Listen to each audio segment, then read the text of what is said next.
ये कुछ सिंबल आपको दिखाई पड़ते हैं, ये आपका इम्प्लाइड दैट होता है, जिसका अर्थ होता है कि इधर जो कथन कहा गया है उसका अर्थ उधर वाला कथन है।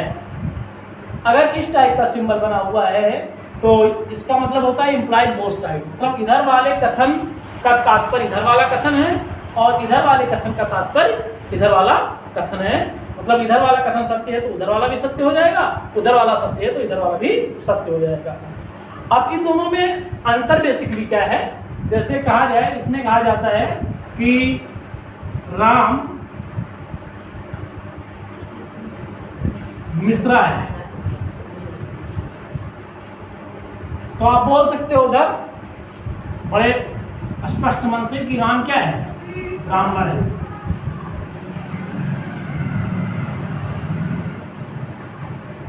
कि जितने मिश्रा होते हैं सब क्या होते हैं, ब्राह्मण होते हैं।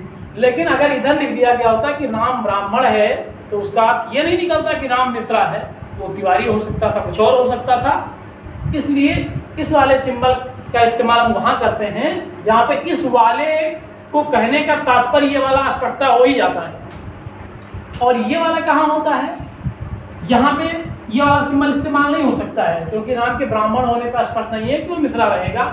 लेकिन क्या हो सकता है इस वाले कथन में, जैसे कहा जाए कि P 2 से विभाज्य है इसलिए सम संख्या है।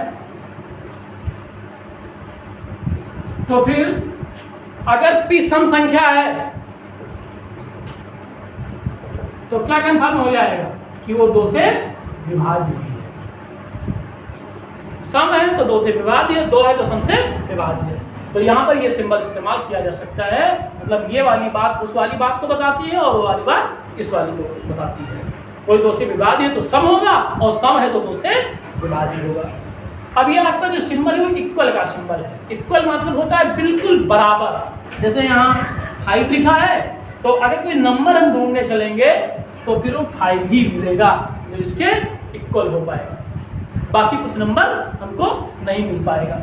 और ये जो 3 चिन्ह ऐसे दिखाई पड़ते हैं इक्विवेलेंट होता है। इक्विवेलेंट और इक्वल में ये अंतर होता है कि ये कुछ मामलों में बराबर हो सकता है। जैसे 2 लड़के एक ही क्लास में पढ़ते हैं तो वो एक क्लास में पढ़ने के मामले में इक्विवेलेंट है, लेकिन वो इक्वल नहीं है। इक्वल तब हो पाएंगे जब उनका डेट ऑफ बर्थ एक ही हो, वो बिल्कुल एक जैसे दिखते हैं, उनके नाक, कान, आँख की चौड़ाई, मोटाई, लंबाई सब एक जैसी हो, तब वो इक्वल कहलाएंगे। और अगर केवल क्लास में पढ़ते हैं या केवल कद के मामले में समान है या केवल क्रिकेट खेलने के मामले में समान है तो इक्विवेलेंट तो कहलाएंगे लेकिन इक्वल नहीं कहलाएंगे।